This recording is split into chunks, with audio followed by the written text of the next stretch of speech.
Hello, Paul. Hola. Hello. Hi, Paul. Thank you for coming. I'm going to send you the invitation in 2 minutes. We're going to wait for people to get here. Okay. Welcome, everybody. Welcome to all the people who are joining us today. Hola a todos. Bienvenidos. Linda, hermosa y hermosa gente que se está uniendo al vivo del día de hoy. Hello, hello. Hola, David. ¿Listo para mañana?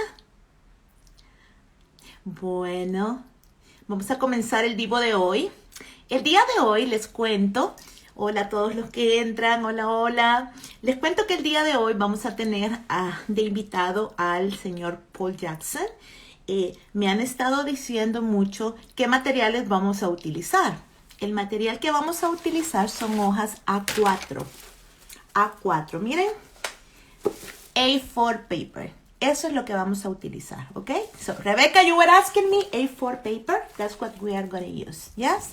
Hola, hola. Hola, Laura. Hola, Olga. Hola, Tuche. Hola, David. Hello, everybody. So, for the people who were asking about the material, I told you that we are going to use A4 paper with the great Paul Jackson. I am so happy to have him over here because he is one inspiring person and he's going to tell us so many things.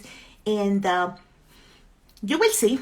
I don't know what we're going to fall with him because he's surprising. He's amazing. So he's going to surprise us all. So we're going to bring Paul Jackson. Bueno, a todos los que se unen, el día de hoy vamos a tener al maestro Paul Jackson.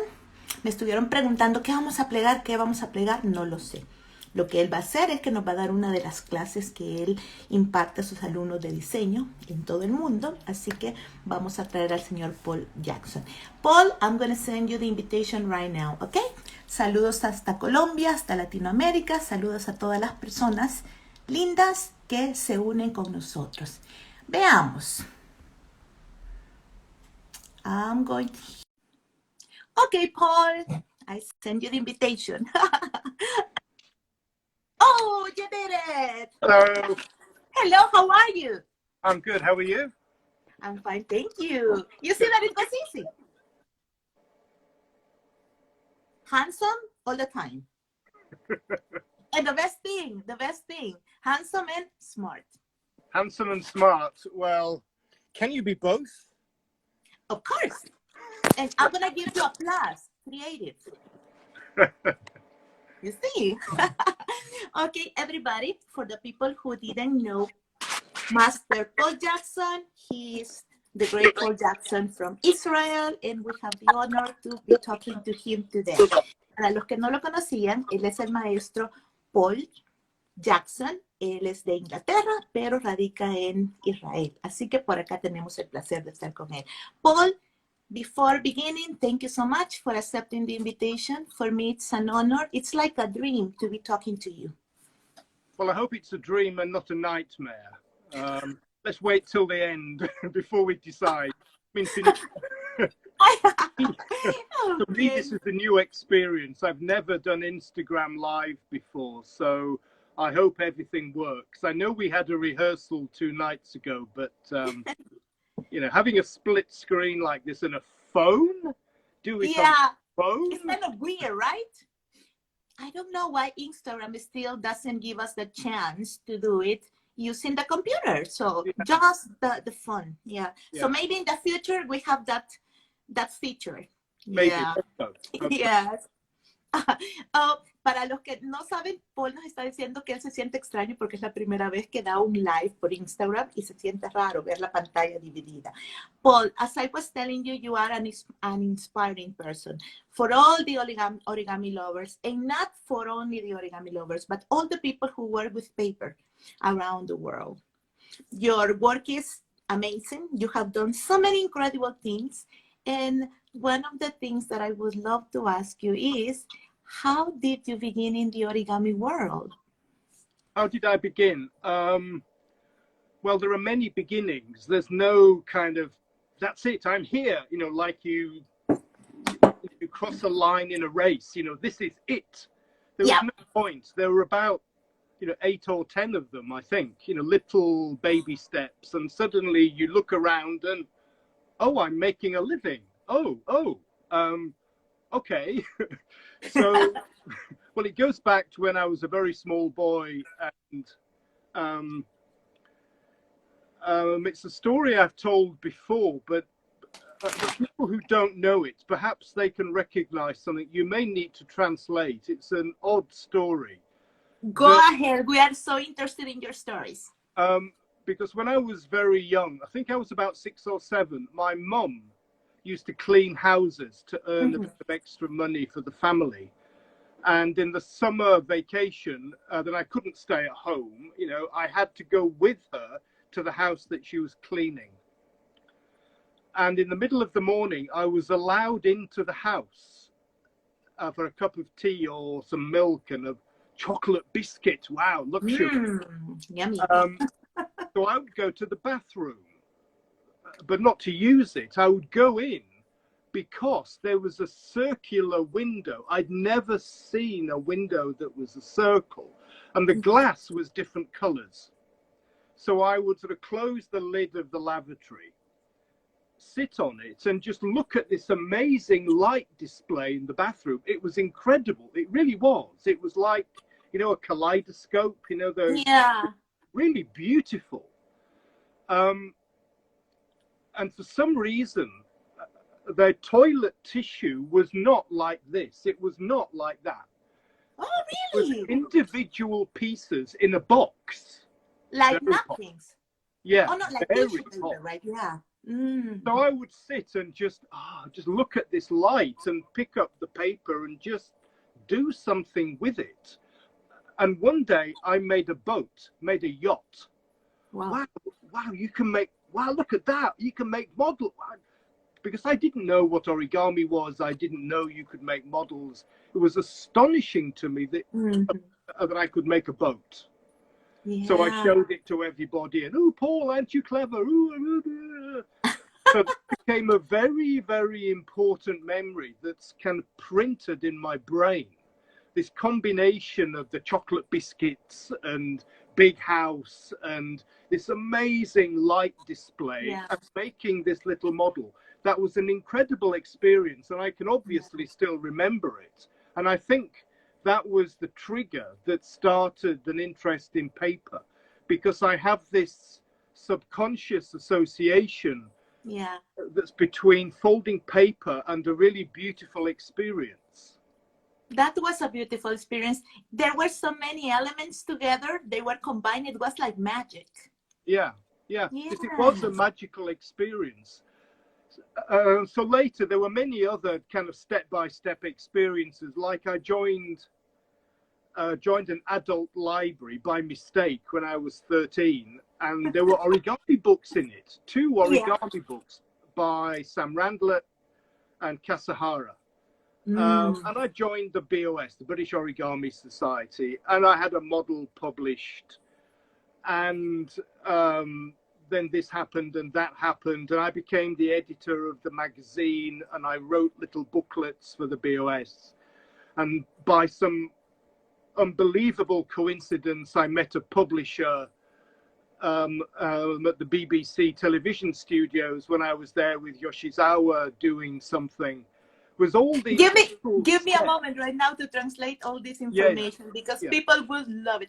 And after, we would love to hear about what happened to you with Yoshizawa when you had an accident with the BBC. Do you remember what happened? So we would love to hear that. Okay, so let me tell people about this, because I know there are many people who don't know about this anecdote that you told us. Miren, les voy a comentar en este momento lo que Paul nos estaba contando. Yo le pregunté a él que cuándo fue que él se inicia en el origami, porque él es una persona que tiene mucho tiempo en el mundo del origami. Y él dice que tuvo muchos comienzos, pero su inicio, la primera vez que él comenzó en el origami fue cuando tenía 6 años de edad. Entonces, cuando él tenía 6 años de edad, su mami trabajaba limpiando casas. Eso hacía ella. Entonces, algo que me llena mucho de emoción, porque él es una persona tan grande en el origami hoy y él no oculta eso. Entonces, su mami limpiaba casas. Y para el verano, ella no lo podía dejar solito en la casa, así que se lo llevaba. Y él dice que había una casa en particular que a él le gustaba, una casa grande. Y llegaba un momento a la media mañana que a él le daban permiso de entrar a la casa. Entonces lo invitaban a tomar té, lo invitaban a comer bizcochos de chocolate y había algo que a él le encantaba hacer en esa casa. Le gustaba ir al baño. Pero él iba al baño no porque lo quería usar, sino que porque la ventana era circular, era un círculo y era de azulejos. No son azulejos, sino que traga luces, eran vidrios de colores. Entonces, el reflejo del sol hacía que en toda la pared, en todo el cuarto, se reflejaran muchos colores, muchas figuras, y para él eso era mágico. Entonces, lo que él hacía era que en ese tiempo el papel higiénico no venía en rollos, sino que venía en cajitas, como que fueran Kleenex. Él tomaba las paginitas del papel higiénico y se ponía a plegar. Y un día hizo un yacht, y él feliz se lo enseñó a todo el mundo. Él dijo, oh, puedo plegar, puedo hacer figuras. Y ahí es donde él queda enganchado con el origami. Oh my God, I felt so excited telling that story in Spanish. That's a very inspiring story. I love it. You have a very good memory. I have to catch all the details that I can. Oh my goodness. So you can continue telling us about your beautiful journey in the origami world. You asked me about the accident. Oh yeah, because I remember that you met Akira Yoshizawa. Yeah. And yeah. Yeah, the story is that Yoshizawa came to Britain as the guest of the BOS, British Origami Society, and I was asked with one or two other people to go with him to the BBC television studios to do a little program. And this was in the afternoon. Yeah. And in the morning, I woke up, I had a house share with 3 other people in a Victorian house, 100-year-old house in London. And I went up, so I got up, had my breakfast in the kitchen, and I heard this, oh my God, what's that? What's that? So I go to my room, and the ceiling has fallen down onto all my stuff, my bed, my books, everything, covered in dust. And I'm in shock. What do I do? So what do I do? You know, I'm supposed to be going to the BBC with Yoshizawa. What an honor. And my ceiling has collapsed. Oh my God. What do I do? What do I do? So I went to the BBC. Yeah, of course. You were the important. People maybe wanted to see your creations, but the important thing over there was you. So that meant I met the person from the publisher, and they just published an origami book, a paper aeroplanes book, by Campbell Morris, if anybody remembers that name. Mm-hmm. And it had been a success, and they were interested to publish more books. And oh, I have an idea. Yes, I know. Yes, I want to do a book. So I go and see the publisher, you know, like a week later, and I sign a contract for a book. And that book became a bestseller, and I bought an apartment, you know, with a good ceiling, you know. So sometimes you just need to forget the problems and just go for it, you know.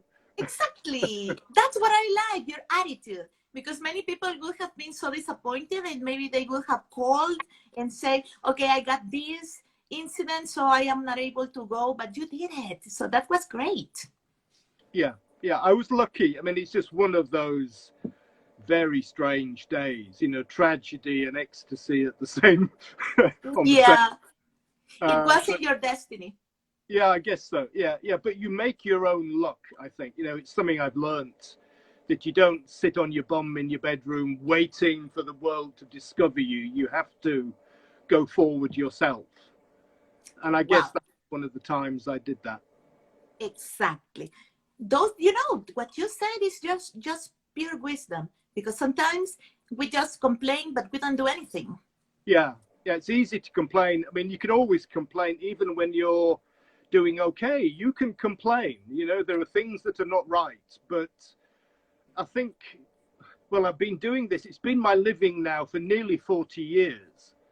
In 2023, it will be 40 years since I became professional. So I Yeah, guess I've learned to do that. You know, it's just part of my way of working. exactly. 40 years. Wow. That's a long That's time. Yeah.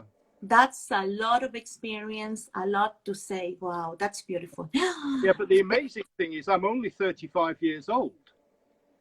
That's the best thing. Yeah. Yeah. And I love that. Oh my God. Miren, eh, you are amazing. Did you know that? No, I can't believe that. I don't believe that. As soon as you start thinking, "Hey, I'm amazing," hey, you know, then you become entitled. You Yeah, know, you're and I amazing because you have 40 years of experience working in the origami field as a person who lives from origami, and you are only 35 years old. That's something that is unbelievable. Miren, Paul dice que él tiene 40 años de estar trabajando en el mundo del origami, como ganándose la vida del origami, pero él solamente tiene 35 años, así que es algo fabuloso.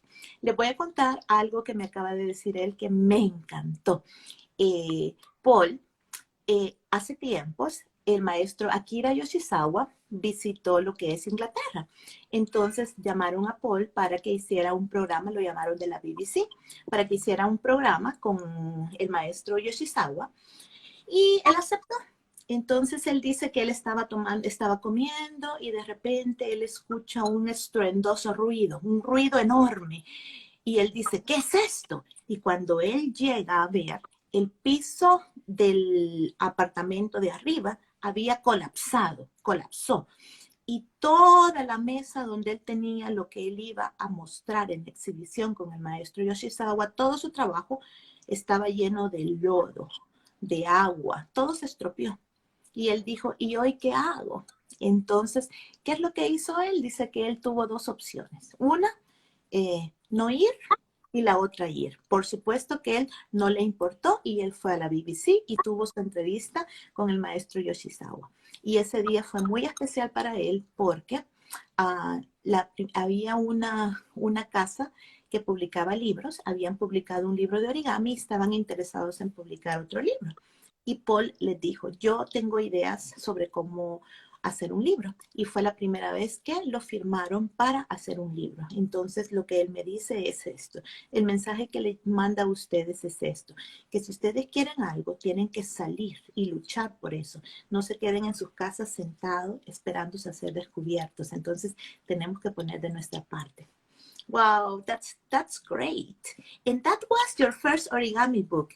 And now you have 40 origami books. Not origami books. You have different kinds of books. You have pop-ups. You have pleats. I have seen pleats, origami books, of course, different techniques. You have so many books. Yes, when I started, I remember thinking, yes, I can do a book, you know, or maybe two books. Yeah, that's it, you know. Because in those days, there were not many books. We're talking about the early 1980s. If there was a book published in English that year, everybody knew about it. It was a big event.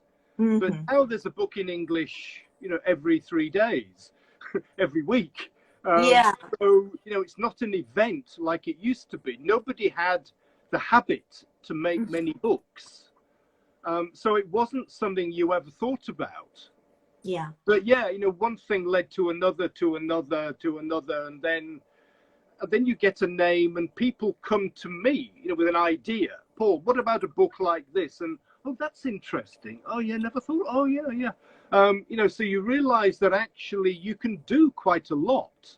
That you might think that you can make just a few books, but when somebody suggests things to you, then you can see that you can do many things. There's a famous quote that I like about a famous Hollywood songwriter, and some interviewer asked him, "What was the inspiration for your work?" So he said, "Oh, the phone call." You know, The phone call. yeah, you know, somebody, hello, can you write a song about, yeah, okay. You know, it's the phone call. You know, it's not, oh, I'm full of these amazing ideas I have to give to the world. You know, it's not quite like that. Probably half the books that I've written have not been my idea. And the other half are, perhaps. But, you know, they are very different, the books. So, I don't know. I mean, I think that sometimes creativity is not the motivation. The motivation is, you know, I'm a professional, I make a living. Exactly. And to be honest, not every book is a book I'm proud of. It's done for the money, you know. Take the money, do the best you can, move on. Exactly. Yeah, that's true. That's very true. Unromantic, but it's kind of true when you know, you work for yourself. I'm self-employed. You know, you have to work like that. Yeah. But it's also very wise, because if you make a book that is successful, you're not going to be stuck over there just, oh, enjoying the process. No, you have to move on, and you have to begin thinking about what is going to come next. Yeah, exactly. So it's about a book a year, I suppose. You know, sometimes I do 2 a year, sometimes I don't do any for a few years, but it's about a book a year. And it's something, well, I think if you write a book, it makes you a better teacher. This is what I think. Because to know what to write it well, you have to know how to teach it. Yeah, exactly. So the process of writing a book helps me be a better teacher, and teaching helps me write better books. It's a circle. Exactly. And I do a lot of teaching. I teach, as you know, I teach mostly students, you know, design students. Yes. So they are my little mice, you know, they're in the laboratory testing my ideas. Yeah. The ideas that work, they go into the books, and the ideas that don't really work, I don't use them in books. Oh, that's great. Oh, that's amazing. I have seen some of the works your students have done, and what I love is that they have applied everything that they have learned from you in different fields. They have applied them in fashion, in jewelry, in architecture. So it's not only origami and the paper, it's about that technique applied to different materials, to different fields. And that's something that I love it, because it doesn't limit you to a piece of paper. So you are teaching them to be creative and to explore what they have inside their minds, and that is brilliant.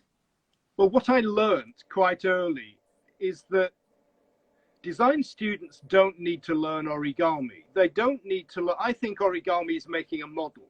It's a dog, it's a cat, it's a cube, it's a flower. So it's a model, and there are diagrams for that model. Exactly. You follow a sequence of folds and you make a model at the end.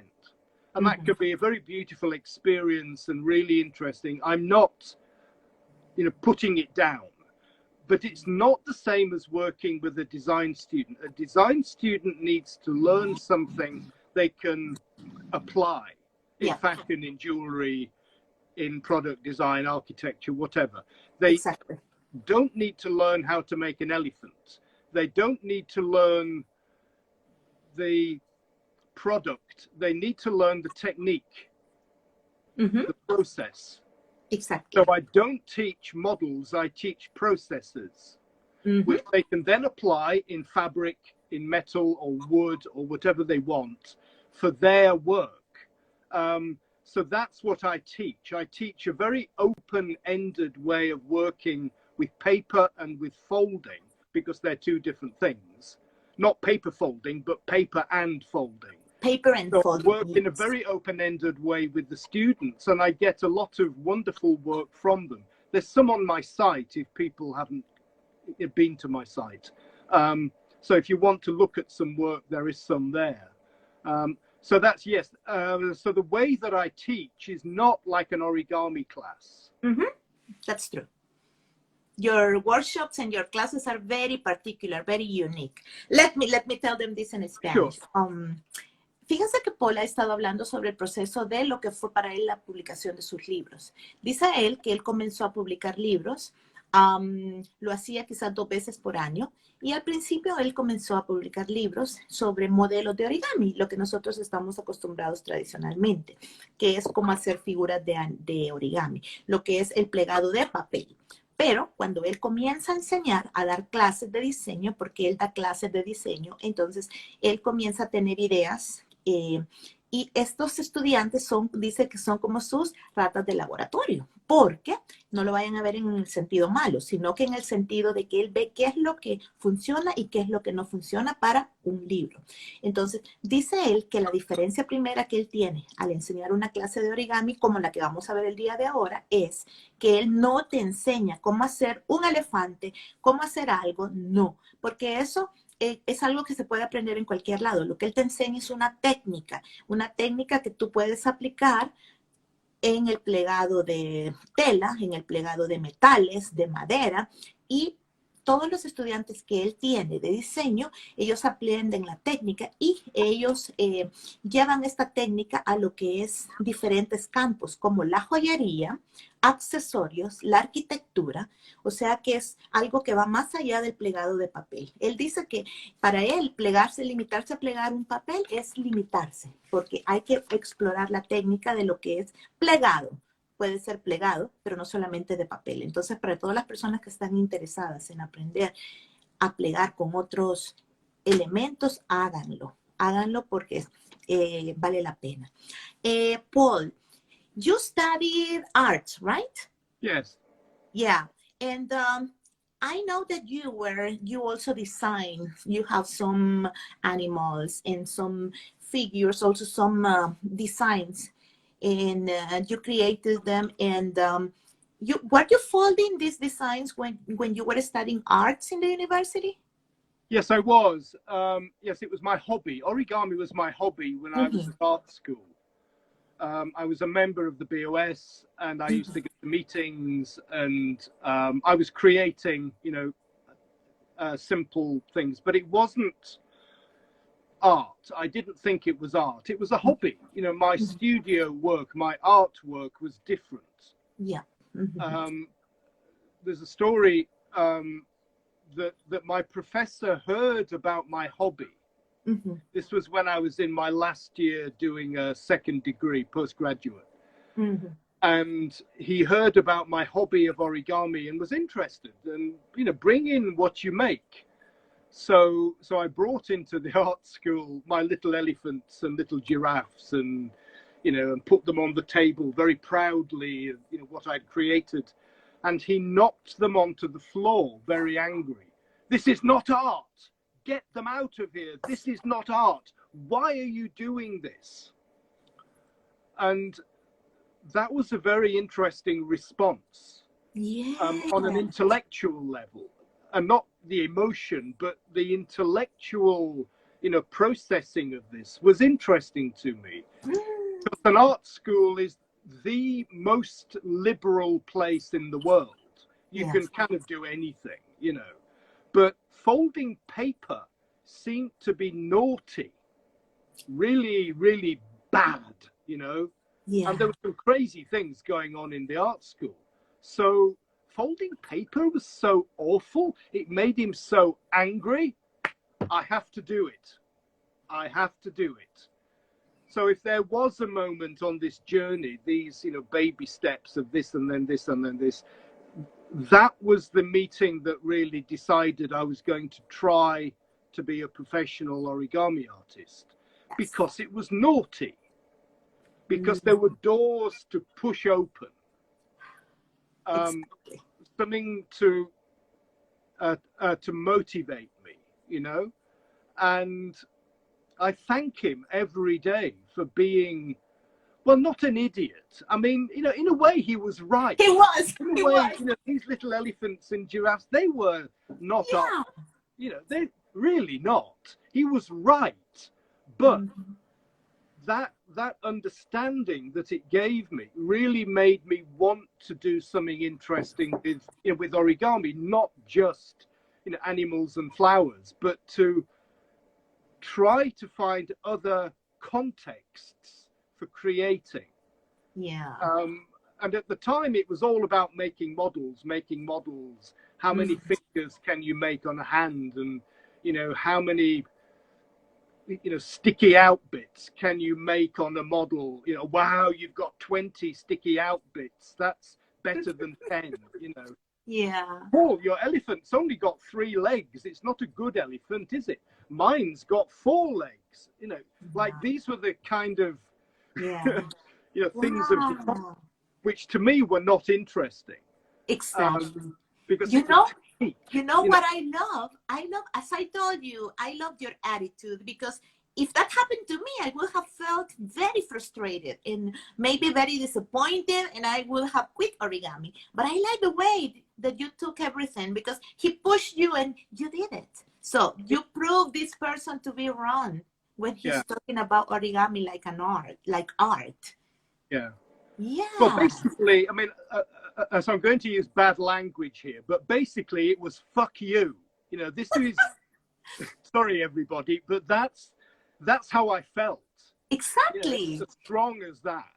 I'm going to show you.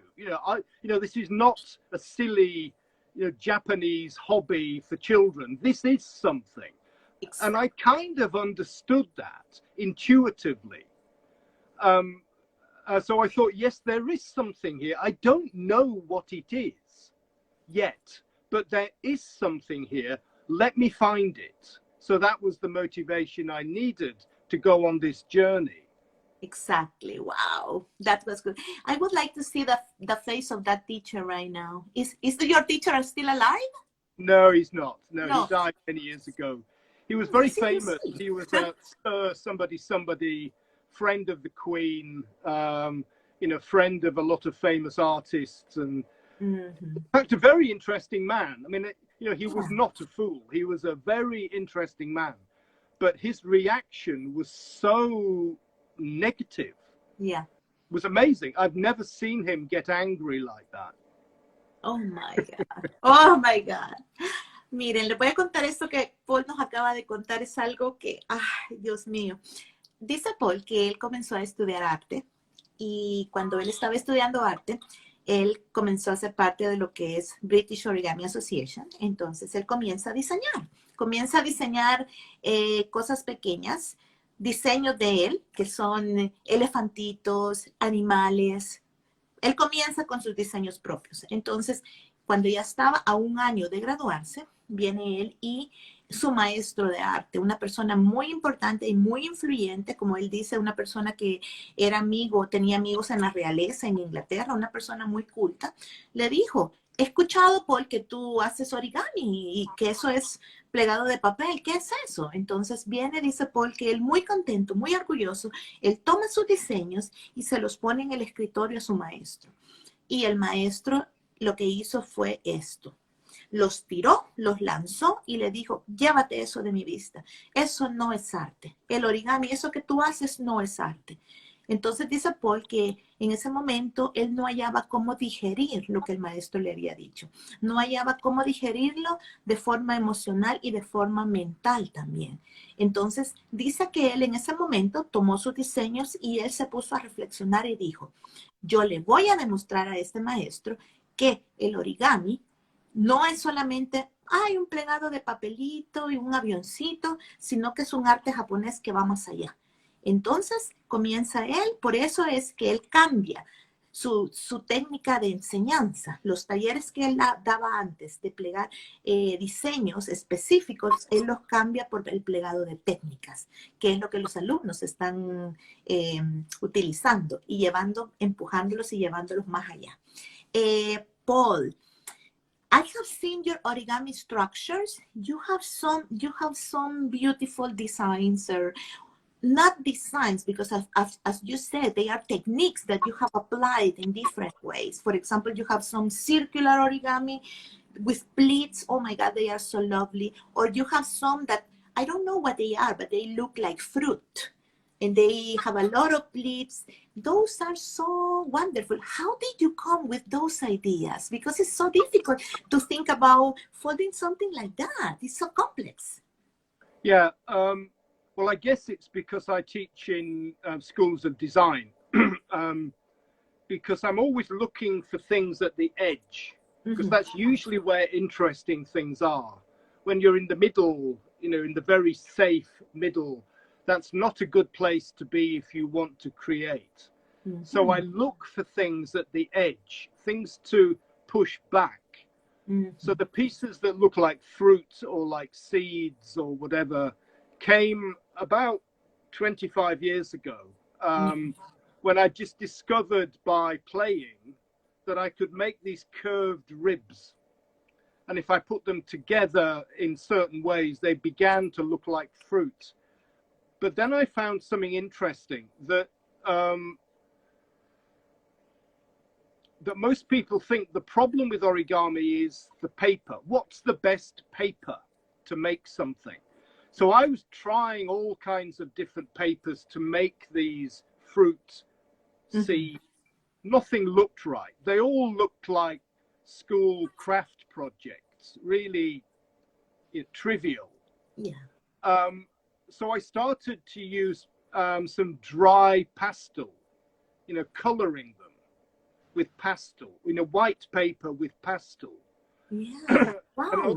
And using varnishes and glazes and to make a surface. And then the obvious kind of truth of folding paper came to me, which is that the big problem, the big question of origami is not the form, it's the surface. It doesn't matter so much what the form is, the three-dimensional, two-dimensional form. What's more important is the surface. How do you make the surface? Is it paper? Is it with pastel or paint or print? Is it this? Is it that? So in my opinion, too many people give too much focus to the form and not enough to the surface, to what the surface is. Because as soon as I started to use, other ways to make a surface, they began to look beautiful. Whereas before they looked trivial, and they looked trivial because the paper was wrong. Now, I think that now people are much better at choosing better papers than 25 years ago. But I still think too many people find a model they want to make and then, what would be a nice paper? So the paper becomes almost decorative. Exactly. But it's a decorative surface. It makes the model look better. So you've got a form and you've got a surface, and they help each other, but they're not kind of married together, the form and the surface. This is what great sculpture is. The form and the surface are like that, but in origami they're like this. Exactly. Often. So I think that's a mistake. The one person I think was really good at marrying the form and the surface was Eric Joisel, who died 10 years ago now, I think.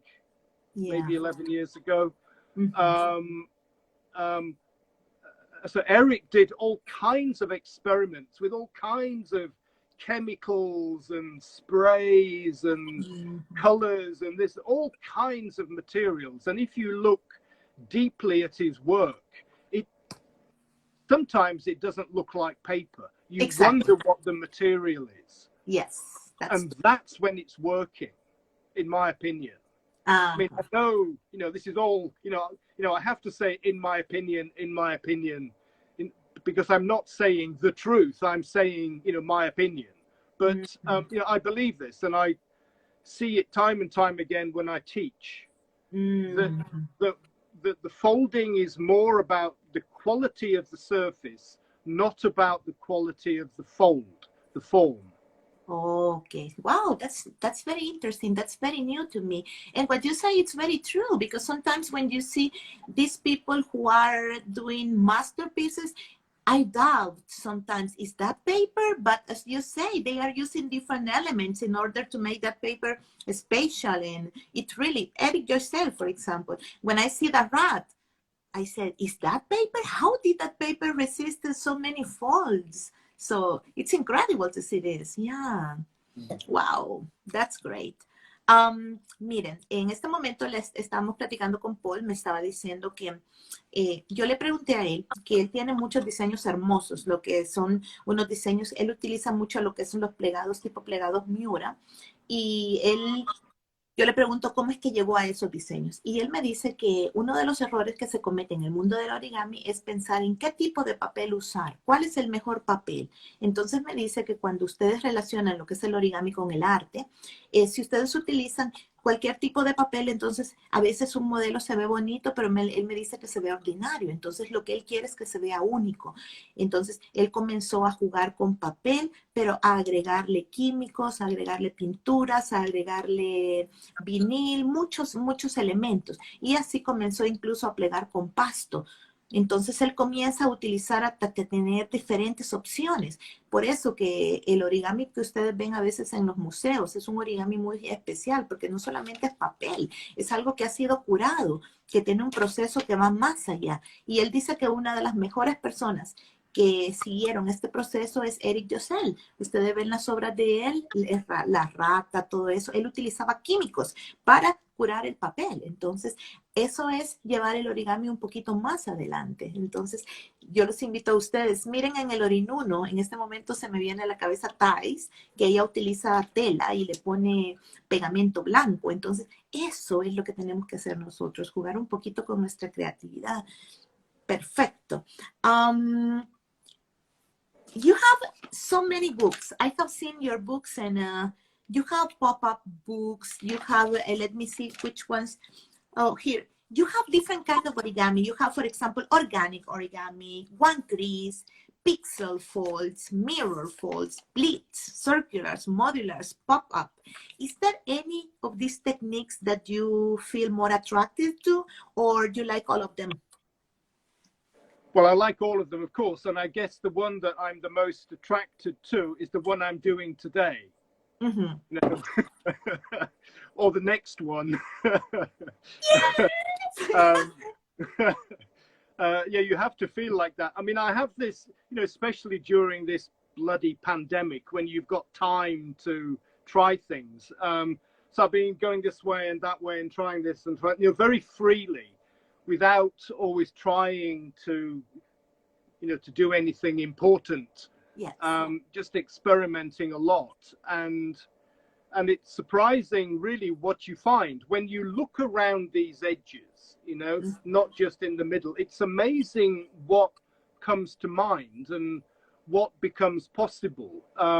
Not just in terms of a technique, but it's the context of that technique that's important to me. You know, I don't just want to make animals and flowers because I like animals and flowers or something.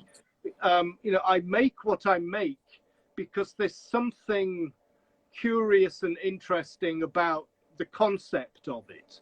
When I was an art student in the 1970s and the early 80s, this was the time of conceptualism. Everybody was thinking and arguing and, you know, so that was my education. It wasn't about, you know, technique. It was about why. Why am I doing this?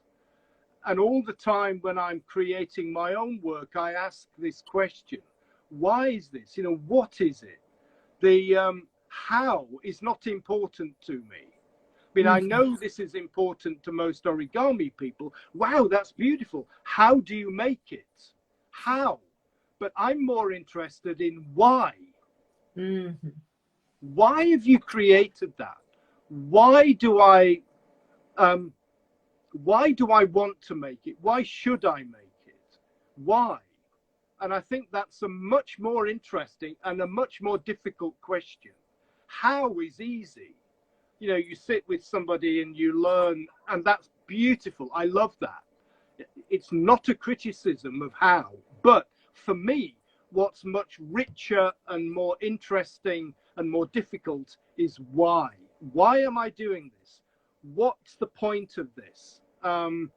Because those questions are not easy to find answers to, but they're the questions an artist asks.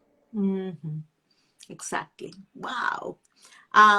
Le acabo de preguntar a Paul, él tiene tantas técnicas, él ha utilizado lo que le llama origami orgánico, origami de una sola hoja, origami pixeleado, tiene también plegados en espejo, son los plegados que ustedes ponen uno acá y otro acá y es como que se refleja la figura. Tiene también lo que son plegados, los split folds, los circulares, los modulares y los pop-up. Yo le pregunto a él, ¿cuál le gusta más? Me dice que por supuesto que a él le gustan todos, pero que el que más le gusta es lo que vamos a plegar en este momento con él, lo que él nos va a enseñar. Y nos dice que en el origami la pregunta que uno se hace más es, ¿y cómo se hizo eso? ¿Y cómo lo hiciste? ¿Cómo lo hiciste? Pero que para él la pregunta más importante es desde el punto de vista de arte, porque acuérdense que Paul es un artista, él estudió arte, él trabaja en diseño, entonces para él el plegado de una figura en sí no es importante. Para él lo importante es plegar una técnica, enseñar una técnica para que la gente la desarrolle y la aplique de la forma que ellos quieran. Entonces, para él la pregunta es, ¿por qué? ¿Por qué hizo eso? ¿Cuál fue su objetivo? Entonces, eso es lo importante. Él dice, para él ve el origami de esta forma. Él no se enfoca en el centro, él se enfoca en los lados, porque a él le gusta expandir, expandir, expandir. Entonces, eso es lo que Paul crea, lo que cree. Entonces, el día de hoy vamos a plegar algo con él. Y fíjense bien, ustedes lo van a aplicar de una forma diferente. Así que vamos a ver diferentes resultados, porque él los va a invitar a ustedes a ser creativos. Así que prepárense. Ok. I don't know what to ask you. You have so many information. You are like an open book. Oh my God, to be talking to you is like reading and it's constant learning. I really love that. But I've been teaching, I teach students, they Yeah. ask difficult questions.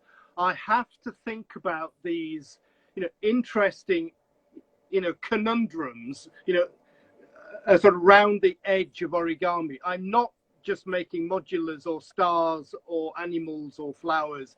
This is not what I do. I have to think, why am I and my students doing this? Where will it take us? That's what's interesting to me. So, also over the years, I've been doing this 45 years. It's, for a living for 40, nearly 40, and, thinking about this for many, many years. And so over the years, maybe I'm like that anyway. Maybe this is me, but those questions without easy answers are very interesting to me. And I like to apply them to origami because it's a difficult marriage. It's not an easy marriage to make, but that makes it more interesting. I could have been a painter or a sculptor or something, and maybe I'd have had a good career and successful and da-di-da-di-da. But the origami was more of a challenge, this door to push open, So I ask these questions all the time, and I discuss them with my students all the time. So they get a rich understanding as well of why they're doing it. So I guess for me, it's easy to talk about. Yes, definitely, definitely. Paul, you have been teaching different kinds of students in different countries, and I know there is a very important number that you still remember, that is 105. You know why, right? Oh, yeah, the 105. letters. Yeah, yeah. And how did yes, you I begin? was. This was about the same time as the Yoshizawa story, and really, I'd spent 2 years trying to make a living with origami after college and failing. Nobody was interested. Nobody was making a living in Europe, maybe anywhere outside Japan. So I had no role model, someone to follow. Yes. Because there wasn't anybody. So I got this idea from somewhere to send letters to design courses in colleges around London. I was living in London. Mm-hmm. And there are many little colleges, design colleges around London. So I sent a letter, 105 letters, to 105 courses saying, hello, I teach paper folding. If you give me 3 days with your students, I'll teach them to fold paper. So this went to fashion and jewelry and ceramics and architecture, everybody in, all the courses from the Royal College of Arts down to my local college. Everybody got a letter. And I got many phone calls. Oh, this sounds interesting. Oh, what are you going to do? Well, because I didn't know. Well, I'm going to fold paper with your students. So I turn up, and start teaching, and the students love it. Of course, anybody knows. Of course, they're going to like it, right? You just do something. But I'm teaching them elephants and boxers, and why am I? But they love it. It's wow, big success. Yeah. But I'm thinking, this is silly. Why am I doing this? And then I understood what I said earlier, that I should not be teaching the products. I should be teaching the process. Exactly. So the big, light bulb, bing, moment, the light bulb, turns on. Ah, right. Okay. Got it. And then I was teaching in many, many colleges in England. I was like, just on the train every morning going somewhere to teach. Yeah. Because what would happen is I'd go into a college to the jewelry department, and somebody would come in from fashion and have a look around the door. Wow, all this mess of paper being folded. Wow, that looks amazing.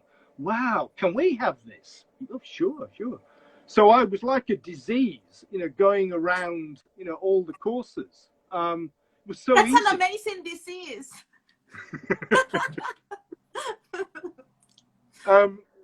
So for some years, I had a lot of teaching, and it got better and better.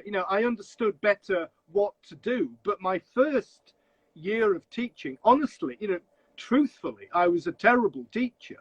But the students loved it. Just to make something with their hands. Exactly. Wow, it's got 4 legs. They just loved it. Even if they couldn't use it, they just loved to do it. But I changed everything after this light bulb moment. That was great. Wow. I wish I could be one of those fashion students looking at, I imagine that beautiful mess you have there with all the papers and all the excited students. Wow. Of course they wanted to learn something like that. That's why I tell you that you are a big motivation, because many people tell me also, in many countries, people never teach origami as a therapy. And I feel very identified with you, because when I moved, I was living in Japan for a long time. And when I moved here to Canada, that's exactly what I did. I wrote a lot of letters to those senior houses, and I offered my services teaching origami as a therapy. And that's how I began getting answers. And and many people say, I would like to teach, but they cannot cross that line. They don't have that idea of, okay, I'm going to do this. So this is what people have to do. As you say, you have to do something, not waiting to be discovered. No. So for that reason, I tell you that you are a great inspiration for everybody. And you were the first person, as you say, you didn't have any person to follow his or her steps. No. Now we are following your steps. You are the leader. Well, I love to help if I can. There might be some people, here listening who I have helped. I enjoy to help people, to work with people, to pass on any of this, knowledge that I have. Because I believe in what I do. I mean, I said at the start, it's a living, and it is a living, but I'm passionate about it. I believe it's a good thing. Origami is a good thing. Doesn't hurt anybody, doesn't make any trouble, any problems. All you need is a piece of paper and you can be happy with it. Exactly. There are many, many lessons that you can take away from the practice of folding paper that I think are a good philosophy for living. Yeah. So I'm very positive about what I do. And my students tell me that I'm very passionate when I teach. And I am. I mean, I believe a teacher should be, to inspire the students. You are even passionate when you are talking. Now I imagine how passionate you are when you are folding. Wow. Yeah, I mean, it is a performance. It's not just, giving knowledge. It's, theatre. And they say that good teaching is 25% good preparation, 75% good theatre. That's good. And I think that origami teaching is good theatre. It is. Because you've got people sitting and, folding and looking at their paper, and, it's a performance. It's a performance. That kind of teaching is a performance. Yes. And I think, over the years, I've learned how to do it. Sometimes it goes wrong, but most of the time it works. And also when you sort of link that with just the magic of folding, I mean, you must have seen this, many people listening will have seen this many times, that somebody just makes something really simple and this kind of, this look in the eyes that they have, like, that's surprise. They've gone to another place in their head. And it's that kind of magic that I know, works. I see it all the time. And I'm sure you and other people, watching see it when people fold. That's the magic of what we do. Not me, what we do. Exactly. This is the magic that people kind of lose themselves in it. Yes. Not just students and not just children, but everybody, any background, any race, faith, age, education background, artists, scientists, whatever. Exactly. Somebody can find something in it for themselves that's relevant and speaks to them. Exactly. And there's no barrier. I mean, there's an exhibition of some paintings somewhere, and I don't know, I don't understand that. Oh no, I don't understand it. But you show them some origami, and oh wow, that's interesting. There's no wall. That's between true. the person looking and the object. People go straight to it. There's a connection, and that's very precious. Yeah, that's so. I think in the time, just to be serious for a minute, that in the time we're in, when a lot of people, countries are kind of breaking apart, we're all separating and all getting a bit mad, that origami is one of those things that brings people together peacefully and happily and creatively. And there's no, I am better than you. Everybody is equal, I think. Exactly. I believe this very strongly, that maybe, that I have a name, but I believe I'm equal with everybody else. I just have more experience. Yeah, that's true. Wow. Hi, Paul. Again, you're amazing. Folding. Do some folding. Okay, let's do it. Okay, so give me half a minute just to organize my table. While you organize your thing, I am going to explain them what you told me in Spanish, and you begin getting, okay? Miren, en este momento vamos a comenzar a plegar con Paul, así que prepárense, por favor. Paul nos estaba hablando de lo que es, cómo él comenzó a plegar, fíjense bien, y él dice cómo él comenzó a ganarse la vida con lo que es el origami. Él dice que si él hubiera querido hacer dinero, él hubiese estudiado esculturas, pintura, pero no, él quería mostrarle a su maestro que estaba equivocado en el área del origami. Entonces, él hizo 105 cartas, escribió 105 cartas y las mandó a todas las universidades de London, incluyendo universidades reales, donde él les pedía 3 días nada más para enseñarles plegados en papel a sus alumnos. Dice que de esa forma comenzó a recibir llamadas telefónicas y así fue como él comenzó a dar clases de origami. Pero él dice que estaba errado porque él comenzó enseñando figuras Los alumnos lo disfrutaban, les encantaba, pero él dijo, no, no tengo que enseñar figuras, tengo que enseñar técnicas. Y comenzó a enseñar lo que son técnicas de plegado. Y dice que iban pasando los alumnos de modas, los que estudian para diseñar ropa, los alumnos que estudian para diseñar lo que son joyerías, pasaban por el salón y veían y decían, qué bonito, podemos nosotros también aprender eso. Entonces así es como Paul comienza a ganar su reputación, como él comienza a expandir el área de enseñanza en el área de lo que es plegado y diseño. Entonces, de esa forma, él comienza a ganar dinero como maestro de diseño. Entonces, estén listos en este momento porque vamos a plegar. Preparen sus hojas porque Paul nos va a sorprender. Así que vamos a preparar el papel y, por favor, miren, Paul tiene un pequeño problema en este momento. Él no puede entrar con su cuenta. Así que cuando nos etiqueten, etiquétenme a mí y etiqueten la cuenta de Paul. Paul, I was telling everybody that when they share what they fold with you today, they are going to tag the other account, the one you're using right now, because you have problems signing with your own account, right? Yes, yes, I got my wife's Israeli Origami Center account on top of my account. Yes. So I can only access my account as a visitor. We're trying to work out how to remove her account. Exactly. I have a question. How can I turn my camera around to go the other way? Look in the upper side. There are like 2 arrows that they look like a circle. Just click on that. Don't see it. Let's see. They must be there. Let's see. No, they're not. I've got a question. You mean at the top or the bottom? No, it's on the top of your screen. No, you don't see it, right? No, I have an X. I have a 39. I have a live. That's all I have. Okay, you don't have it. Yes. So let me see.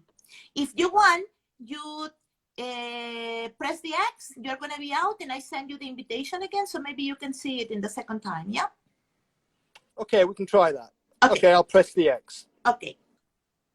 Leave. Yes. Yeah. Okay. So we're going to send Paul again because he wants to switch the camera, but he doesn't see them. Okay. En mientras, preparen su papel, por favor. Oops. Here we go. Israeli.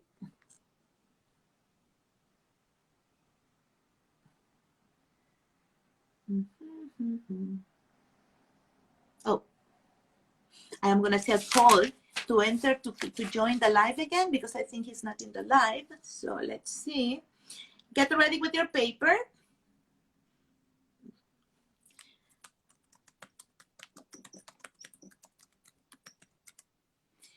Después, fíjense bien, van a escribir ustedes cualquier pregunta que tengan para Paul, para que Paul pueda responderles a ustedes. Como les dije yo a ustedes, él es una persona maravillosa, con tanto que mostrar. Ya van a ver lo que van a plegar con él. Solamente escríbanos después las preguntas porque él las va a contestar. Él es una persona que inspira mucho. Entonces, estoy esperando que se vuelva a unir al vivo porque se salió, veamos. Ay, créanme que me siento motivada, la verdad, de tener a Paul acá. Es una persona totalmente talentosa, veamos. Israel again. Israel. Oh, there we are. Aquí está Paul. Ok, por acá vamos. Okay, I'm back. Yeah. Can you see the arrows? No, I don't see them at all. I just have what I had before. Maybe I just turned the camera upside down. Okay, you can do it like that, yeah. But then I can't see it. Don't worry, I am going to guide you. All right, so okay, just give me a window. It's perfect. It's perfect. Tell me when you can't see it. Yeah. Tell me when you can't see it. Now I can see the paper is up. You have to put it a little bit lower. Can you see it? No, you have to put it lower. Put it down, down, down. No, I want to make a window where you can't see. I got it. So put it up. Move it up. There. That's the limit. Mm-hmm. Okay. Yeah. And this side? Yeah, the side is okay. And that That's one, okay. move it. move it a little bit far away to your left. Here? There.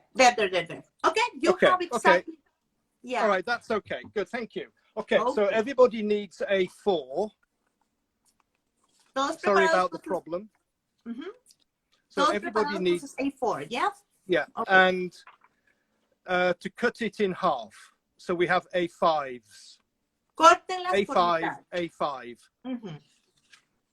What I'm going to do, I'm going to show you one of the workshops I do with my students, which Okay. gives them many possibilities for folding. Okay, that's great. Corten su página, su hoja A4 en mitad. Dice Paul que nos va a enseñar uno de los talleres que da y que tiene muchas posibilidades de plegado, así que prepárense. So we need a square, first of all. So you can tear it. It doesn't have to be cut. So a square, tearing is okay. Okay. Van a cortar la hoja por mitad y luego van a hacer un cuadrado, ¿ok? Eso es lo que van a hacer en este momento. There we are, Paul. Okay. Yeah. So, okay, this is a very simple thing to make. I don't want to do a lot of folding with this. Okay. Just valley fold in half, side to side, and open. And then take an edge to the fold in the middle. This is the 1/4.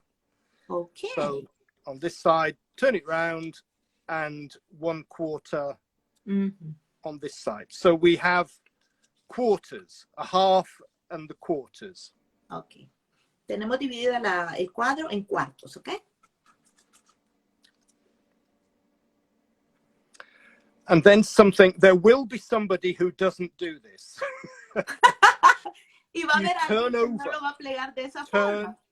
Turn over. Denle vuelta. So these are mountains. There'll be somebody who doesn't do it. Okay. And then they'll be sorry. Ok. Dice que le den vuelta para que todas esas valles se conviertan en montaña. Háganlo porque si no después se van a lamentar. Wow. Okay. Now, fold corner to corner. So fold corner to corner. This is a valley fold with 3 mountains. Okay. Excellent. Tenemos un valle con 3 montañas. And then the other corner to corner. Tenemos otra diagonal que es un valle. So 3 mountain folds and a valley X. Excellent. So now we blintz, we fold the corners to the middle. So more valley folds. Valley fold and open. Oh, the 4. 4 corners to the middle. Okay. Las 4. Very simple folding. Dice que algo muy sencillo. Excellent. The shape looks good. Yeah. I mean, even in this light, you know, this is a lovely kind of light and shade effect that you get. Miren qué bonita la luz y la sombra. That's very beautiful, Paul. I can see perfectly those light, those triangles with a lot of light and the ones with shadows. Yeah. Yeah. So when I fold, when I do the workshops in a college, I'm kind of famous for turning off the lights and opening curtains and opening windows to get natural daylight to come into the room. Because most rooms are lit from the top with top light, artificial top light that kills the paper. I imagine, yeah. So I turn it off. I turn those lights off and open the windows to have daylight. It's much more aesthetic. Wow, but even like that, the way you have it, we can see perfectly those shadows. They are beautiful. Miren, dice Paul que cuando él está dando ese taller, él tiene, generalmente la luz viene de arriba. Entonces, ellos apagan toda la luz y abren las cortinas porque el reflejo de la luz se ve precioso. Ustedes pueden ver cómo se ve ahorita lo que son luz y sombras. That looks beautiful.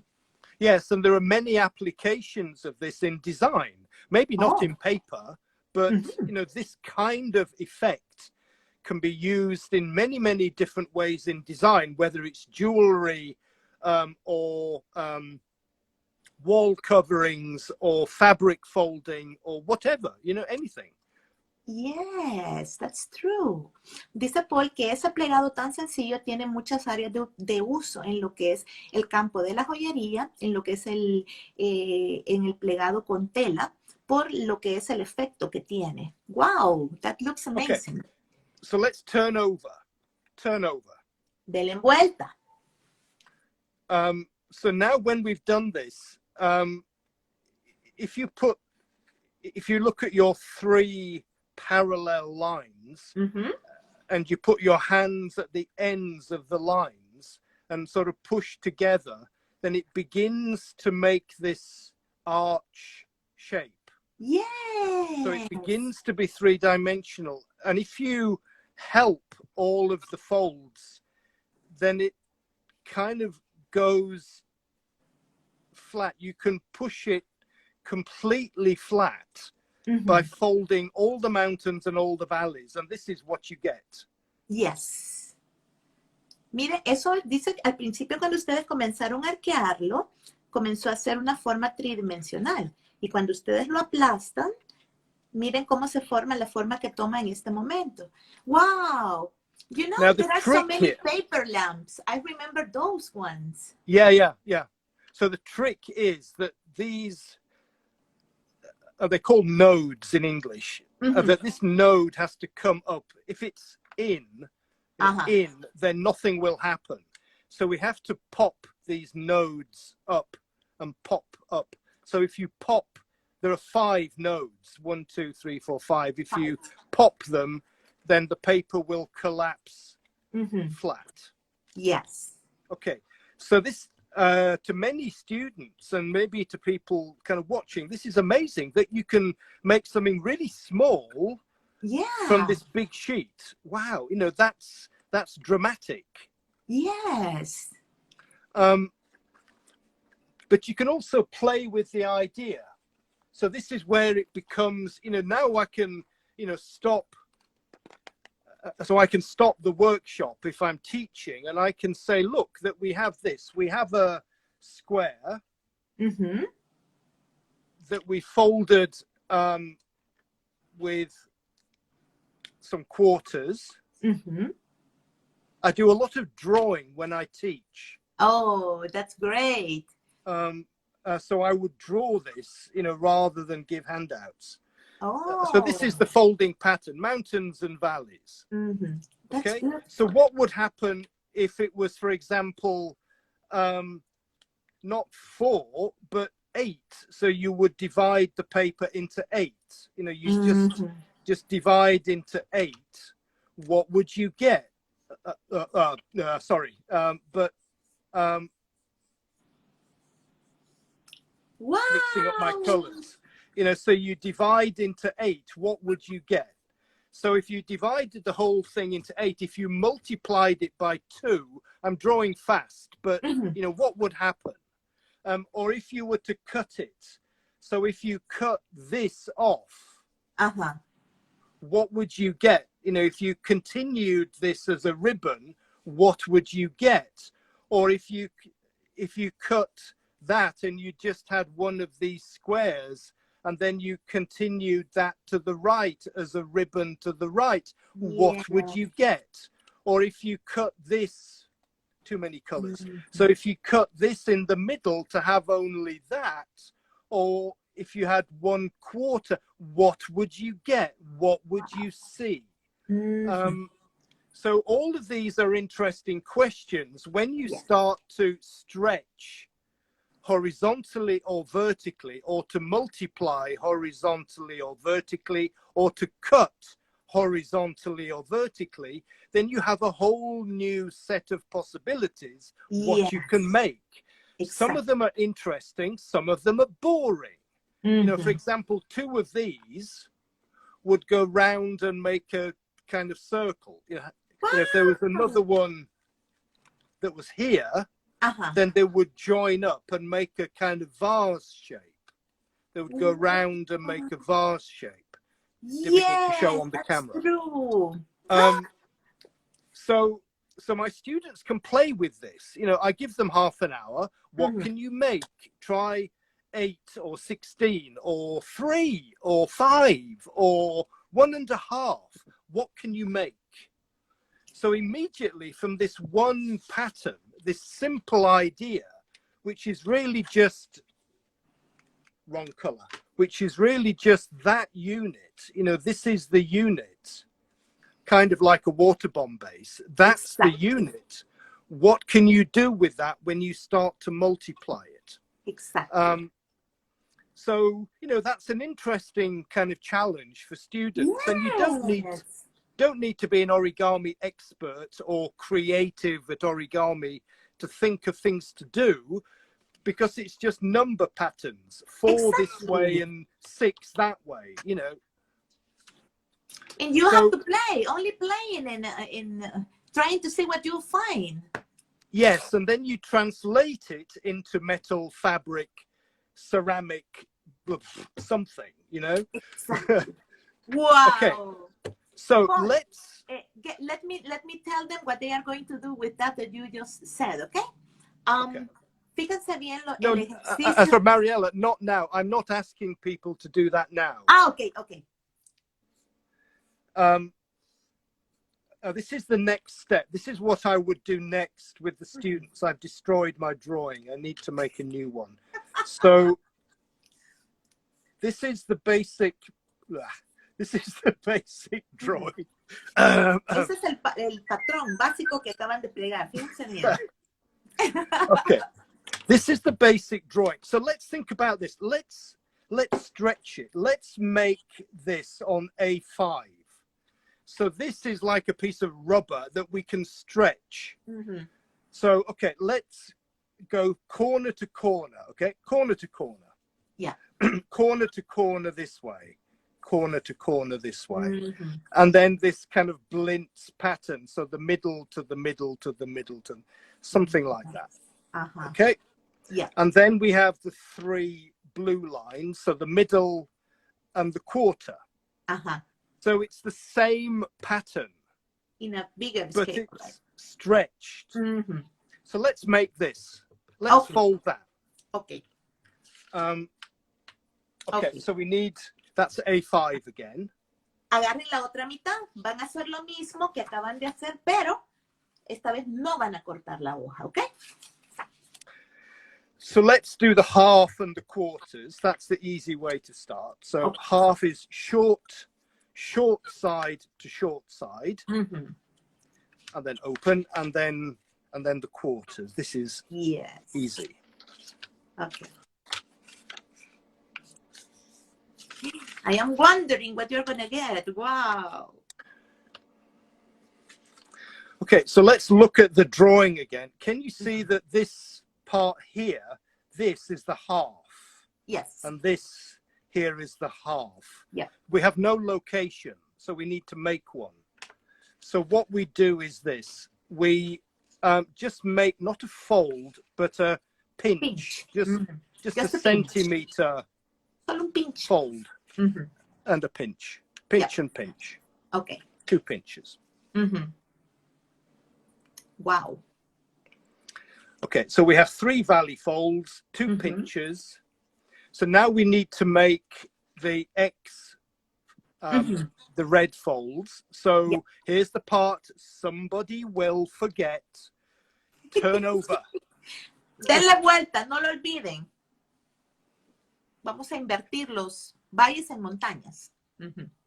Okay, so now we need to make a fold from this half to that, from here to here. It's hard to see in the light. From there to there. So you can, if you've got, if you've got a ruler, you can use a ruler if you want, and you can fold over the ruler. Okay. Or if you don't have a ruler, what you can do is this. You take some A4 or A3 and you make one. So you fold in half. Good. And you fold in half again. And you fold in half again. 3 times in half. Wow. Si And then tienen you've una got a regla, ruler. ocupen una regla. Y si no tienen una regla, hagan una regla de papel. Miren, qué interesante. Wow. That is Okay, to be very creative. simple. Yeah. Okay, but I don't need one. You have experience. Yeah. Yeah. Pero él no necesita regla, dice. Wow. So we have the 4.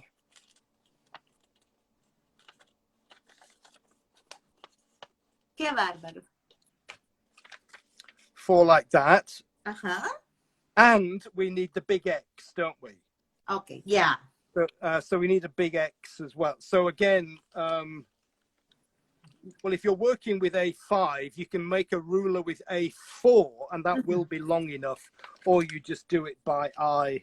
Doesn't really matter. Okay, that's a good way to make them. Doesn't need to be perfect. Wow. So this is what we get. This is the same pattern as we had before with the square, yes, but it's been stretched. Yeah. And when it's turned over, then you have the same pattern, of course, but it's not going to do the same as before. This one, the first one, the square one, we could make it go flat. This will not do that. So we can kind of fold it up. It will make, you know, something, but it doesn't really want to go flat. The angles are all wrong. Exactly, yeah. So that's not maybe quite so useful, but it does make a very good arch shape. So as a building, you know, or a sort of pavilion, you know, tent, you know, structure or something, this is really very useful, but it's not going to be like that. It doesn't do that. Yes. So yeah, that's not so amazing, perhaps. It's not, you know, wow. It's For a me little it is, wow. for me it is. All right, but let's try something else. So this is our drawing again. But let's now make these 3 blue lines go the long way. Okay. So let's make a drawing of that we're going to start with the same, the A5, the same X's. Yeah. Same X there, but we're going to go long ways with the blue lines like that. They're going to be now, yeah, horizontal, yeah. Yeah. So the pink or the red, they're the same. The blue are now going the long way. Yeah. So it's the same pattern, but we're stretching it in a different direction. This is the square, so we stretched it left to right to make this. To make that, we stretch it top to bottom. Yes. We stretch it this way. Yeah. So let's do that. Okay. So we can make the same, we make the 3 blue lines go the long way. Yes. Go this way. Long side to long side. Hoy lo estiró más todavía. Miren, va a ser más grande todavía. Vamos a ver cuál es el resultado. You know, I feel like a little child paying attention and trying to see what's going to be the result. Yeah, you don't know, do you? I mean, you can't. I don't know. I'm wondering what is going to happen. Yeah. This is what I tell my students, that I do not sit down and think, okay, I do this, I fold that to there. This is half. This is, oh yes, I know what's going to happen. I never do. Yeah. I have to play. I have to make mistakes. I have to fail and fail and fail, make a mess. Doesn't matter because it's cheap paper, right? Yes, that's true. Fail, and from that, learn something that's going to work, and that is what I teach or show. Wow. That's great. But because it looks so organized and logical, students think that it's engineering. You know, you work it out. You don't. You find it by playing. You know, you pick up the paper. What happens if what happens if I do that? What if I double it? What if I halve it? What happens? You know, these questions you ask, and by playing, you find out. Yes. Denle vuelta, acuérdense. Yes, that's important to flip it. Yeah, flip it over. Yeah. Okay, we can make the big X first. Jueguen con el papel, como dice Paul. Miren. Wow, your students are so lucky to have you as a teacher. Wow. Yes.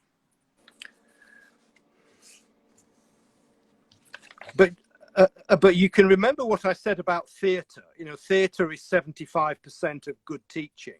Yes. That this is theatre. You know, what's going to happen next? What happens to the paper? Exactly. Okay, so now we need to pinch in the middles here. Here. Just a pinch. So two, just a pinch. You don't need to fold. Okay. Well, you can do, but you don't need to. Yeah. So 2 pinches there on the long sides, and then we can make that sort of blintz. Yeah, so, you know, the students are sitting and thinking, what's going to happen? What's different this time? So hopefully they get to understand that they can experiment, you know, that they don't have to work it out and then fold it. They find it in their fingers when they fold. They learn by doing. Exactly. That's the best way of learning, doing. Yeah. The other thing is that they learn to use computers to design, which of course is very, very important. I'm not saying don't, but this way of discovering in your hands, oh, it does this, oh, wow, you fold it, you can cut it, wow. This you cannot do in a computer. Not easily anyway. Exactly. Not quickly. You know, with a piece of paper in your hands, you can make, you know, 10 ideas in 20 seconds. And maybe they're all stupid and rubbish, but at least you can try them. Yes. You know, to do all these manipulations in a computer would take hours. That's true. That's true. So with paper, it's a great way to rapid prototype. Yeah. Turnover. Now, can you see that the geometry is different? It's different, yeah. Yeah. The triangles are longer and flatter, thinner. Yeah.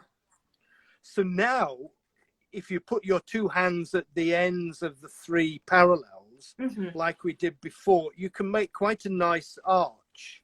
Oh, like yes. That. It looks like a tent. So it will actually go flat.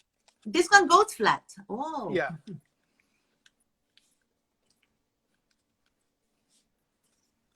Wow. Looks like a pentagon. Yeah, it's like a pentagon. Yes. When you stretch this open, then it will sit, the edge of the paper, the short edge will touch very nicely the floor. Yes. So if you want to make a, you know, pavilion or some kind of structure, this is very strong, very stable. Even for architecture. Miren, para los estudiantes de arquitectura, si quieren hacer un pabellón o un edificio, esa es la mejor forma porque dice Paul que se puede sostener en la superficie. Wow, that's beautiful. Paul, one question. Yeah. Can you put together 2 of them? One in front of the other one? For example, my question, to make it a little, to close it. I don't know what you mean. For example, you have that one. That one is like the half, right? If you make another one and can you put it together so it's not gonna be, it's like if this is the half, like in a mirror field. Well, so yes, you can make another one here and even another and even another. So left to right, it will grow infinitely. Yeah. I understand. What you can also do, you can put one here and one on the top. So then it goes further And you round. that's what I was asking you. Yeah. So this is where you've to experiment. Yes. Yeah. Yeah. So the easy way to experiment is to make 2 of these, Yes. both the same, and then get some tape and just kind of stick them together. That way or this way, whichever way you want to do it. Exactly. Just see what happens. So the students do this. Miren lo que I hacen once los alumnos de Paul. Ellos hacen 2 o 3 de esas y las unen. Entonces comienzan a jugar para ver qué es lo que pueden formar con esa estructura. Así que eso les invitamos a ustedes que hagan, que jueguen y que nos muestren después sus resultados. Wow, Paul, you gave me a lot of homework for the weekend, you know? I'm going to be experimenting a lot, believe me. Just one more thing to say, then we can talk a bit more if you like and finish. That this is the basic unit. This triangle is the basic unit.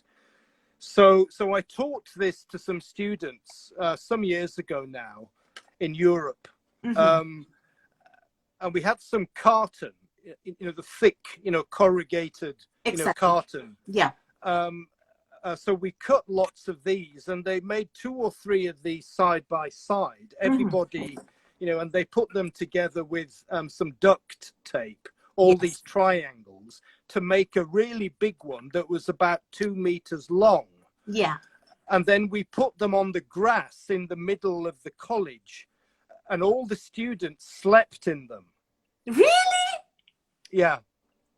Wow. That's crazy. That's amazing. To test how well, they were made. Did they do a good job? Because it was a kind of real experience. It wasn't just, oh, that's really nice. They had to build something and live in it. Wow. What an experience. That's great. That's fascinating. Mira, dice Paul que en Inglaterra ellos hicieron eso lo mismo en grande y los alumnos se quedaron a dormir adentro para ver cómo era dormir adentro y para ver si se podía sostener como estructura. Wow, that's great. Look how many amazing ideas you can get. Believe me that right now in my head there are so many things going around trying to see what I can do with those ideas you gave us. Yeah, I mean, there are many other things. Like you can also stretch this pattern thinner and thinner. Do I have one here? Do I have one here? Yeah, I do. That you can stretch the pattern even thinner. Miren qué lindo. Pueden ustedes hacer el patrón más delgadito. Miren qué lindo. Ustedes van alargando o haciéndolo más chiquito y las formas son diferentes. Miren qué lindo, como un plegado tan sencillo. Paul, that looks beautiful. Yeah, and it's very strong too. Yeah, that's really strong. It looks strong. Yeah. Yeah.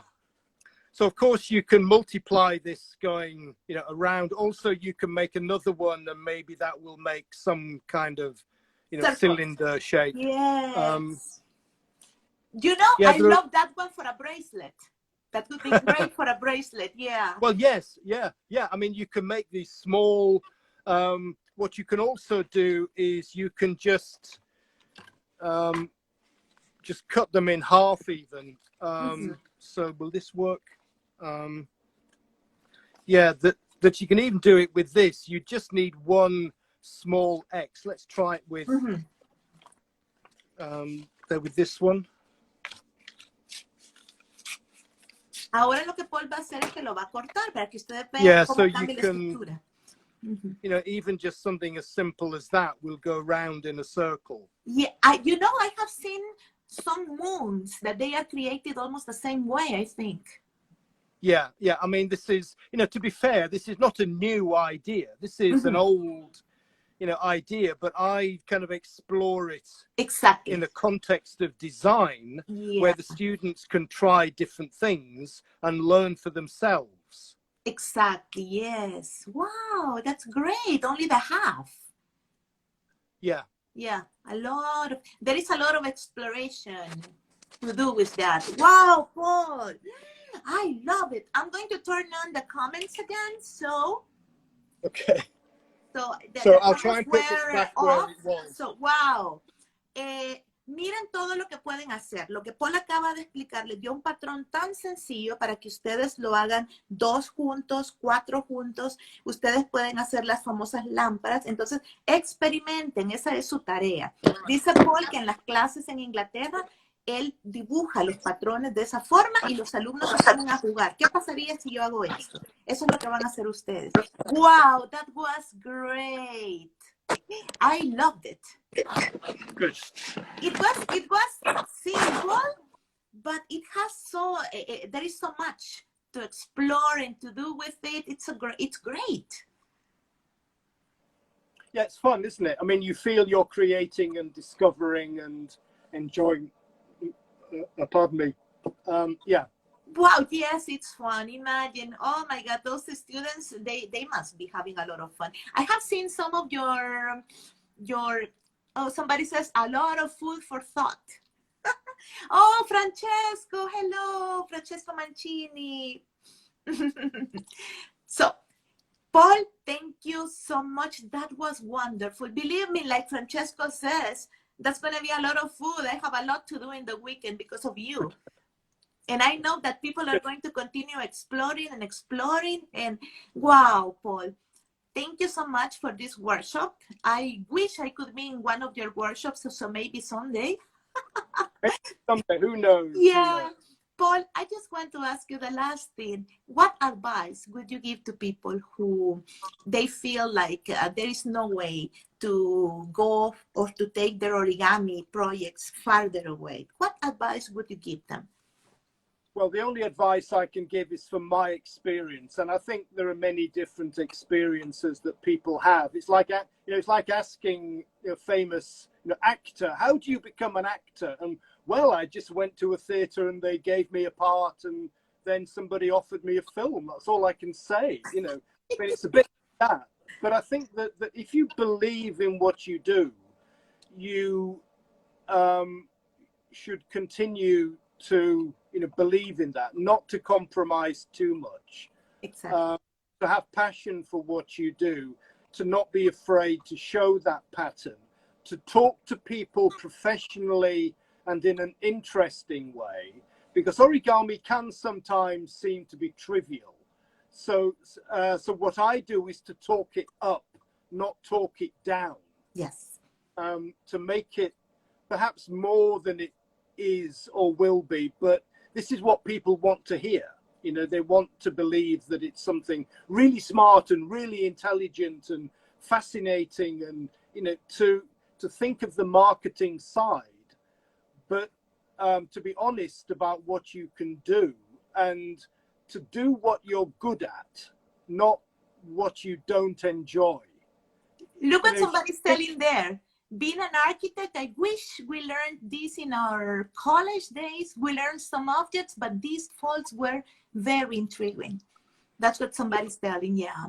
Yeah, I can understand that. Yeah. I mean, I work with architects and I work with architecture students sometimes, and they just love it. Yeah, just a natural marriage. But yeah, to really do what you believe is right, to do what you want to do, what you're good at, not what you think the market needs, and you will adapt, because you'll wake up one morning hating what you're doing. Yeah, that's true. Yeah. Somebody's asking you, Paul, did you create a crumpling technique? Yes. Oh, Carlos, Yeah. it was Paul Jackson. Yes. If you ask Vincent Flodera, kind of where did he learn the idea? He learned it from me. Yeah. Wow, that's amazing. Yeah, because Carlos, he loves that technique, and believe me, I ordered one of your books, so I'm going to begin playing with a paper, and I love the focus you give to these techniques, and I really admire what you do. I think people are fascinated with all this. It's maybe for some students who are related with design, with architecture, and those fields, maybe they know a little bit about this. But for me, this is something like new. That was amazing.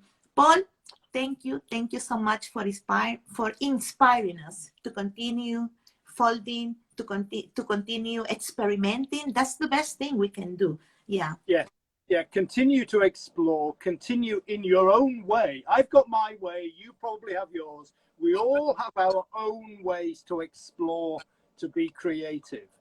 And it's important we follow our own ways. We should learn and listen to people, you know, that have ideas, but we should just put them through a filter, you know, to our own way of doing things and to follow our own passions and our own ways, because that's how origami develops, and it's how we develop as people, you know.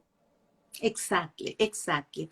Dice Paul que no tengan miedo a explorar, háganlo en su propia forma porque todos tenemos formas diferentes y lo más importante, sigan su pasión. Paul, thank you so much for this honor. Many people are over here and they are saying thank you. Many people are working and they told me, Mariel, as soon as we finish the work, we're going to get home and we're going to watch the live with Paul Jackson because many people are still working. But thank you so much. It was an honor and a pleasure to be with you. Well, thank you, Mariella. I mean, you've been a wonderful host. Thank you so much. Wow. It's amazing to do the translations. I'm so impressed. Thank you so much, Paul. As I told you, sometimes it's difficult for us who speak Spanish to understand what people are saying. So for that reason, it's good because in that way they can learn as well. So everybody, please remember, if you do explore, Paul gave you a big homework. It's not just doing this. You have to be exploring, and please tag Paul and tag me. But tag Paul in this account, okay? I am going to put it over there in the live because he cannot use his other account, okay? So tag him over here. Paul, there are many people here from Germany, from Brazil, from different countries. So we want to tell you thank you so much. We wish you the best. Keep doing your work because what you are doing is inspiring. It's stunning. You are really changing the perception of origami around the world. You are a master. Thank you so much. That's very kind. Yes, thank you. That really is very kind of you. I do my best. You know, it's a living, but it's also my passion as well, of course. And I enjoy what I do. I wake up in the morning wanting to do it. And that's a privilege. It really is. From Italy also there. Sorry, Francesco. Francesco is saying also from Italy. Oh, yes, I will share the link of his account, okay? Oh, Paul, I wanted to tell you this also because some people were asking me. Also, oh, somebody from England too. Also, your wife, it's an origami artist, right? Yes, you should talk to her sometime. She's more interesting than I am, seriously. One day I'm going to call her, so if she gives us the honor to have her, okay, it's going to be wonderful because I was checking and she has beautiful works over also. Yes, and she also has this program. We teach every week 150,000 children in schools in Israel. Wow. Jewish and Palestinian. And they learn origami as part of the geometry curriculum. Origami is part of the mathematics curriculum in Israel, which my wife has built. So you should talk to her about that. Really, it's an extraordinary story. She is an extraordinary lady. Wow. You are an extraordinary couple. You are so lucky. My husband, he's a doctor and he doesn't fold even an airplane. Yes. Wow. Miren, Paul dice que lo que es la geometría, el origami es parte de la geometría en el currículum de Israel. Entonces, Paul y su esposa, ellos son origami, artistas de origami. Entonces, trabajan con más de 150,000 niños en las escuelas de Israel enseñando geometría. Entonces, Paul me dice que invite a su esposa porque su esposa es muy interesante. Así que vamos a invitar a la señora Mirigola, la esposa de Paul Jackson. Paul, thank you so much. Thank you. Thank you, Mariel. Thank you, everybody. I hope you enjoyed it. And yes, please stay in touch. Of course we will. I will keep in touch with you on Facebook and use Instagram, okay? Yes, yes. Once I get this account off the top of my account, yes, my wife's account. Yes, yeah, that's going to be amazing to see you here in Instagram, but I'm going to be in touch with you in Facebook. Thank you so much, Paul. Gracias a todos los que nos acompañaron. Tienen tarea. You have homework, people. So, use your imagination. Bye-bye, Paul. Adiós a todos. Thank you. Bye-bye. Yay.